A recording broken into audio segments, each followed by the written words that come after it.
नमस्कार दोस्तों। तो कैसे हैं आप सभी? उम्मीद करते हैं बहुत ही अच्छे होंगे और अपने पढ़ाई में लगे होंगे, क्योंकि आपको पढ़ना है। ठीक है, पढ़ना है और कुछ करना है। ठीक है, कहा जाता है कि मुझे पढ़ना है किसी को साबित करने के लिए नहीं, मुझे पढ़ना है किसी को साबित करने के लिए नहीं, मुझे पढ़ना है अपने नाम को इतिहास में शामिल करने के लिए। तो हाँ दोस्तों, अब पता होगा। ठीक है, एग्ज़ाम नज़दीक आ गया है और जैसे जैसे एग्ज़ाम नज़दीक आता है बहुत सारे लोग टेंशन हो जाते हैं, लेकिन टेंशन हमको लेना नहीं है, क्योंकि एग्ज़ाम फर्स्ट पड़ाव के लिए है। फर्स्ट पड़ाव, बेस्ट पड़ाव आपका होना चाहिए, क्योंकि एग्ज़ाम में कर दो कुछ ऐसा। ठीक है, एग्ज़ाम में कर दो कुछ ऐसा कि आने वाला पीढ़ी करना चाहे आपके जैसा। तो बहुत ही देखिए, आज आप एग्ज़ाम में तैयारी के लिए जो दर्द झेल रहे हैं। ठीक है, आज बहुत सारे लोग प्यार मोहब्बत को छोड़ के जो एग्ज़ाम की तैयारी के लिए अपना का दर्द मतलब झेल रहे हैं, वो दर्द एक दिन का होगा आपके लिए ताकत बनेगी जब एग्ज़ाम खत्म हो जाएगा। तो वही आपको जो दर्द है एक दिन का ताकत बन के उभरेगा। उस दिन आप अपने आप को देखिएगा कि हाँ, हमने जो मेहनत किया उसका हमको फल मिला और बहुत ही बेहतरीन मिला। तो चलिए आज दोस्तों, आज आप लोग के लिए हमने बहुत ही एक बोल सकते हैं कि क्वेश्चन का बाप बोल सकते हैं, ऐसा क्वेश्चन हम लेके आए हैं संस्कृत का। जो इस क्वेश्चन में यदि हर एक क्वेश्चन को आप ढंग से समझ जाते हैं, देख ले, तो ऑब्जेक्टिव क्वेश्चन सारे हैं।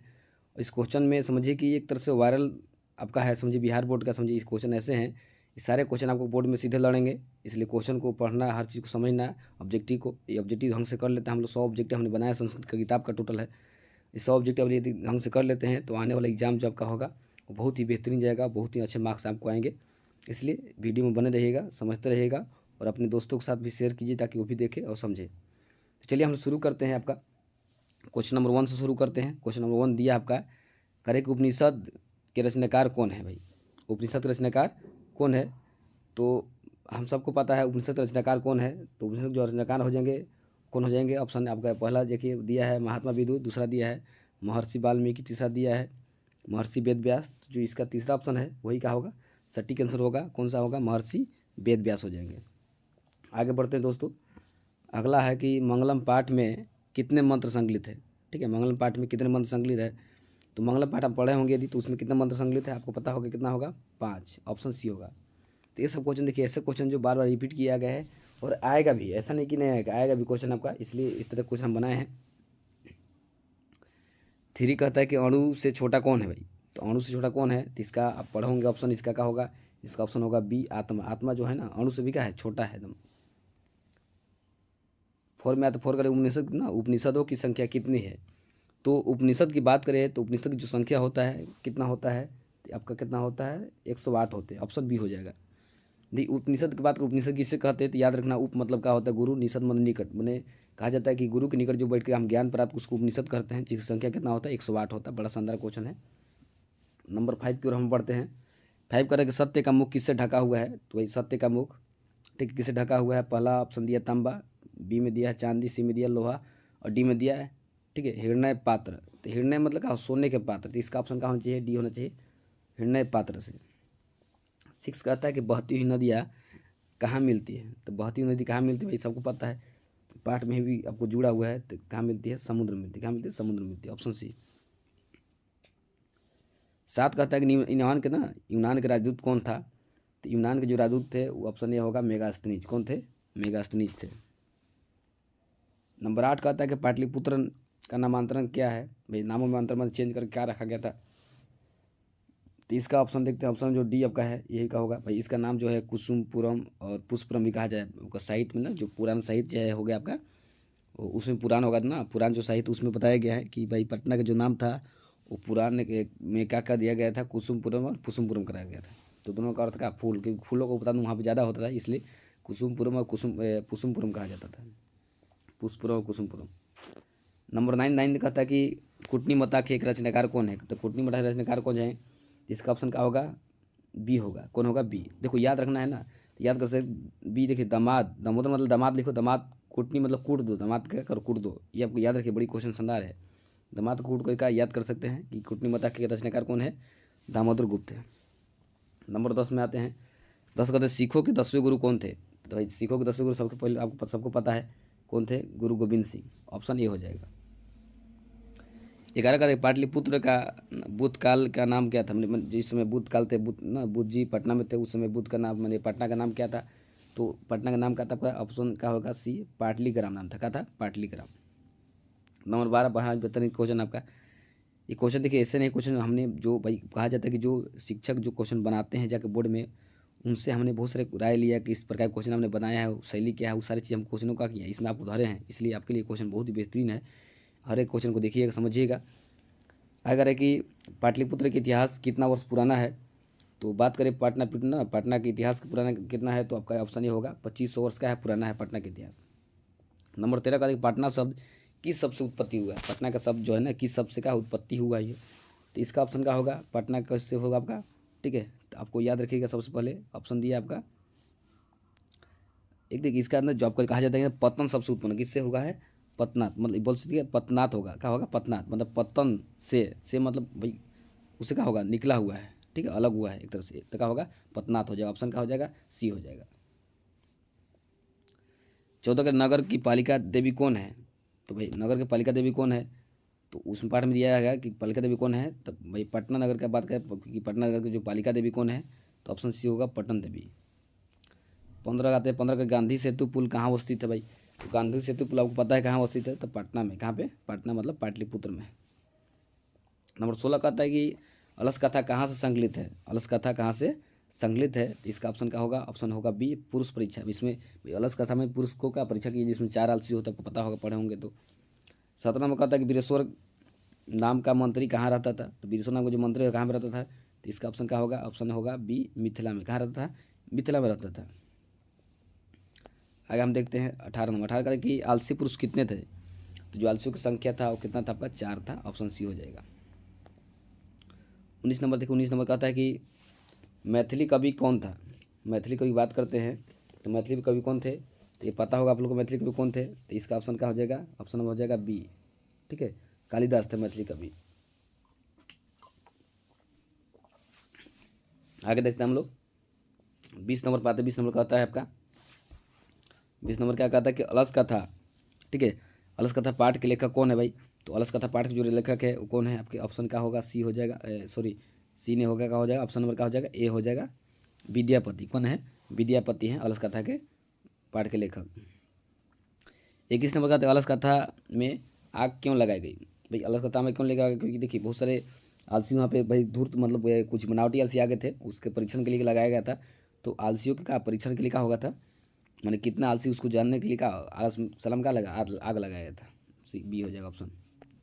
22 कहता है कि अल्लाह सलाम में लगी आग को देखकर कौन भाग गए, तो भाई जब आग लगा तो जितना धूर्त आलसी मतलब बनावटी आलसी सब भाग गए थे, तो ऑप्शन का होगा बी धूर्त आलसी मतलब बनावटी आलसी। 23 कहता है आलसियों को ना कौन अन्न और वस्त्र देता था, तो भाई जो आलसियों को देखभाल जो करता वन वस्त्र ना अन्न और वस्त्र देता था, कौन देता था, तो वीरेश्वर मंत्री देता था, ऑप्शन डी हो जाएगा आपका। 24 करे कि छामा राव किस काल के लेखक है, तो छामा राव की बात करें तो ये क्या है, ये आधुनिक काल के का है लेखक है, पंडिता छामा राव कहा जाता है। 25 कहते हैं कि पुरुषों और नारियों के सहयोग से किसकी गाड़ी चलती है भाई, तो भाई किसका गाड़ी चलता है, समाज गाड़ी चलता है, क्योंकि समाज में दोनों का महत्वपूर्ण योगदान होता है, क्योंकि पुरुष खाली समाज में योगदान दे क्या होगा, समाज को आगे नहीं बढ़ा सकता, उसमें का स्त्री भी क्या होगी योगदान देती है। 26 में कहते कि मीरा लहरी की लेखिका ना, मीरा लहरी, ठीक है, लेखिका कौन है, मतलब मीरा लहरी कहा मीरा लेखिका मतलब उसका कहा जाता है मीरा लहरी ना, उसके भाई मीरा लहरी जो आपका एक का लेखक मतलब रचना है, रचना के मतलब रचनाकार कौन है वो पूछा है, तो इसका ऑप्शन डी हो जाएगा, ठीक है, पंडिता छामा राव। 27 देखिए, 27 कहता है कि ऋग्वेद में कितने महिलाओं का वर्णन किया गया है, तो भाई ऋग्वेद में कितने महिलाओं का वर्णन है, तो इसका ऑप्शन क्या होगा, ऑप्शन हो जाएगा, ऑप्शन नंबर ए हो जाएगा 24 महिलाओं, कितना का 24। एक और देखो क्वेश्चन आ गया कि अथर्ववेद में कितनी महिलाओं का वर्णन है, तो अथर्ववेद में कितना है, तो 5 है, इसका ऑप्शन बी हो जाएगा 5। अब आगे बढ़ते हैं, आगे दिया है कि, ठीक है, आगे आपका दिया हुआ है, क्या दिया है कि अच्युत राय, ठीक है, अच्युत राय की रानी कौन थी, तो अच्युत राय की रानी की बात करते हैं, तो अच्युत राय जो मैंने अच्युत राय की जो रानी थी वो कौन थी, ऑप्शन डी हो जाएगा तिरुलंबा थी, कौन थी, तिरुलंबा थी, ठीक है, तिरुलंबा थी अच्युत राय की रानी, ठीक है। आगे समझते हैं हम लोग,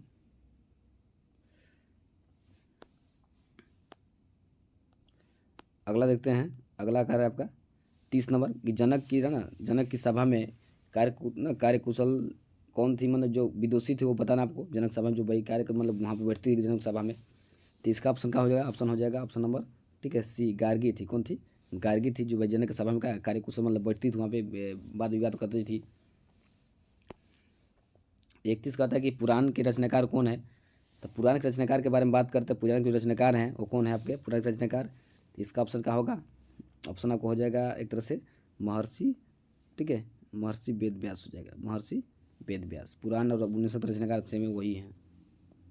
32 का था कि किसकी ना महिमा का अवसर तो गाई जाती है, मैंने सभी जगह गाई जाती है, किसकी गाई जाती है भाई? तो इसका ऑप्शन क्या होगा? ऑप्शन हो जाएगा ए देवताओं का, मतलब देवताओं का किया जाता गाया जाता है। 33 का था कि भारत भूमि किससे सेवित है? तो भारत की भूमि किससे सेवित है आपका? तो सागर से भी सेवित है, पर्वत से, झरनों से, इसमें तीनों हो जाएगा, ठीक है, उपयुक्त सभी, ऑप्शन डी हो जाएगा। नंबर 34 का था कि हमारी भारतीय धारा कैसी है?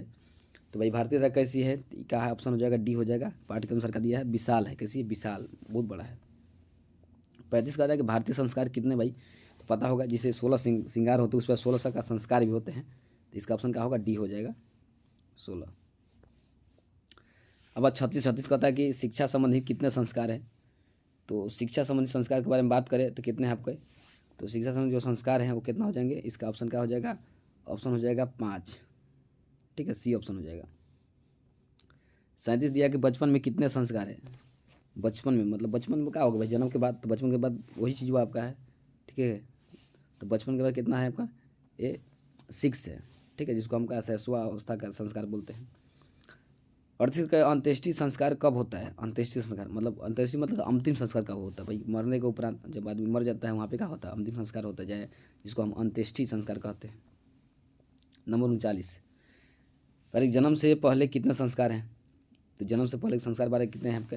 तो 3 है। कितने हैं? 3 है, ऑप्शन बी हो जाएगा। 40 का आता है कि पुंसवन किस संस्कार के अंतर्गत आता है भाई? तो पुंसवन की बात करें तो पुंसवन जो आपका ना वो जन्म पूर्व संस्कार के अंतर्गत आता है, जन्म से पहले का संस्कार में आता है आपका, ये होगा ऑप्शन। 41 का है कि संस्कार को कितने भागों में बांटा गया है? भाई कितना भागों में बांटा? ऑप्शन क्या होगा? बी हो जाएगा, सी हो जाएगा, 5 भागों में बांटा गया संस्कार को, जन्म पूर्व, ठीक है, शैशवा, शिक्षा संबंधित हो गया, ठीक है, एक हो गया विवाह, एक हो गया अंतिम। 42 का है कि सब पदोपदी किस संस्कार के अंतर्गत आता है? सब पद में क्या होता है? 7 मतलब वचन दिया है तो वहाँ पे, तो यह आता है विवाह संस्कार के अंतर्गत, ऑप्शन सी हो जाएगा। देखो 33 नंबर का था कि नीति श्लोका के रचनाकार कौन है?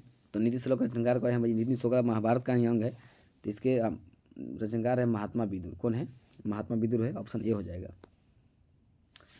44 का था नरक के कितने द्वार है भाई? तो नरक के 3 द्वार है, काम करो तो लोग, तो इसका क्या होगा? सी हो जाएगा, 3 द्वार। नंबर 45 का था किससे विद्या की रक्षा होती है भाई? किससे विद्या की रक्षा होती है? इसका ऑप्शन क्या हो जाएगा? विद्या की रक्षा से अभ्यास होती है, जितना अभ्यास कीजिए, जितने प्रयास कीजिए, पढ़िए, तो उतनी क्या होगा? विद्या की रक्षा होगा, रिवीजन करने की तरह से। आपको 46 का था कि धर्म की रक्षा किससे होती है? धर्म की रक्षा किससे होती है? ऑप्शन ए होगा, सत्य से होती है। किससे होती है? सत्य होती है, ठीक है। आगे हम लोग बात करते हैं, ठीक है। अगला दिया है कि प्रगति की इच्छा रखने वाले मनुष्य को कितने मतलब दोष क्या होते हैं? त्याग देना चाहिए। जो प्रगति का इच्छा रखते हैं 6 दोष, कितना आपका है? ठीक है, 6 दोष। 6 दोष हो गया, काम, क्रोध, लोभ, दिक्सूटता, आलस्य, ये सब का होगा। 6 दोष से टोटल, इसको त्याग देना चाहिए। आगे देखते हैं हम लोग। नंबर 48 कहता है कि कर्मवीर कथा समाज के किस वर्ग का कथा है? तो भाई एक दलित समाज वर्ग कथा है, करीब एक दलित बच्चा हो उसके बारे में बताया गया इस कथा में। अगला है कर्मवीर कहाँ रहने वाला? कभी ना जो कर्मवीर था कहाँ का रहने वाला था? तो इसका ऑप्शन क्या होगा? ये हो जाए भीखन टोला गाँव में रहता। कहाँ रहता था? भीखन टोला गाँव में। 50 का था भीखन टोला देखने कौन आए थे? तो भीखन टोला देखने शिक्षक आए थे। कौन आए थे? शिक्षक, जो भाई वहाँ पे कर्मवीर को उठा के लेके थे विद्यालय में, वहाँ पे पढ़ाया लिखाया उसको समझाए भाई।